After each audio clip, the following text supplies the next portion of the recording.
Berta J. You're back in my kitchen with me today. We are going to do something that you've probably seen in a lot of different places. And I have always liked cauliflower, so we're going to make cauliflower steaks. The first thing you need is a cauliflower. Oh, I know that wasn't funny. But anyway, what you're going to do is you're going to clean it. Make sure you clean it really well. And then you're going to turn it over. You're not going to cut this part out. This is the part where it actually attaches to the plant, to the ground. You're going to cut around it, and you're going to get off all the leaves. So that's what I'm going to do right now. And once you cut these off, you're going to flip it over. Well, actually, you know what? Don't flip it over.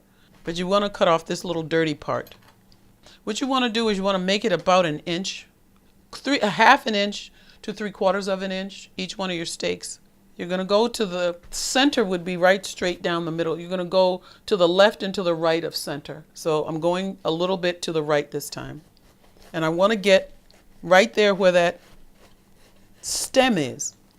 See how that stem is still on that? That's going to make the steak because it's going to keep all the little veins from the cauliflower florets together. And that's your first steak. And you can usually get about 3. There's other things that we can do with the rest of the cauliflower, and that'll be another video. Not going to do it in this one. They kind of fall apart, but don't let that scare you. What I do after this, I wet them. A lot of recipes you'll find will put a lot of oil on them. You don't really need oil. What you need is to be able to have your spices stick.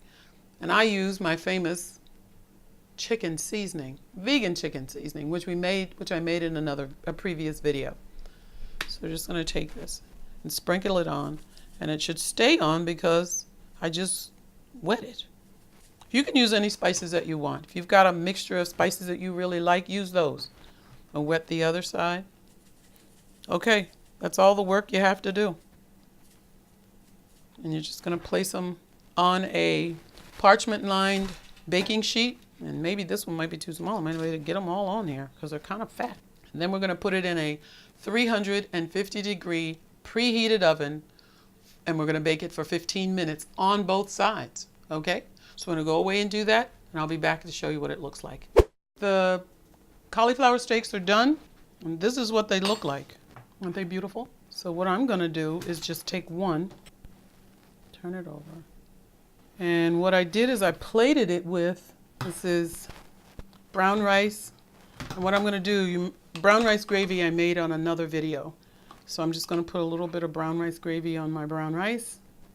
This is just greens. You can do it with your favorite greens. And I always try and eat beans every day.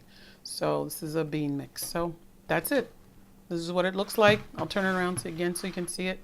It's very, very delicious. I should take a bite, right?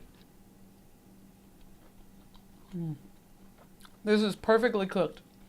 For me, it's not mushy. It still has some, I don't know, hardness to it. So it crunches a little bit, but it is well cooked. So 15 minutes on both sides would do it for you. And this is a great meal. You could have it for lunch, you could have it for dinner, have it for breakfast if you want. Another way you can use them is just to put them on a hamburger bun and treat the steak just like it was a hamburger. Lettuce and tomato and your favorite fixings, and have a sandwich too. Okay, so hope you get a chance to cook this. Don't forget to subscribe, and also click on the post notification so every time I upload a video you'll get it. It's a bell right next to the subscribe button. And also leave me a comment if you try this. Let me know that you tried it and let me know how you like it. Okay, so I'm glad you joined me today, but for now I'm gonna say bye-bye from Berta's Kitchen.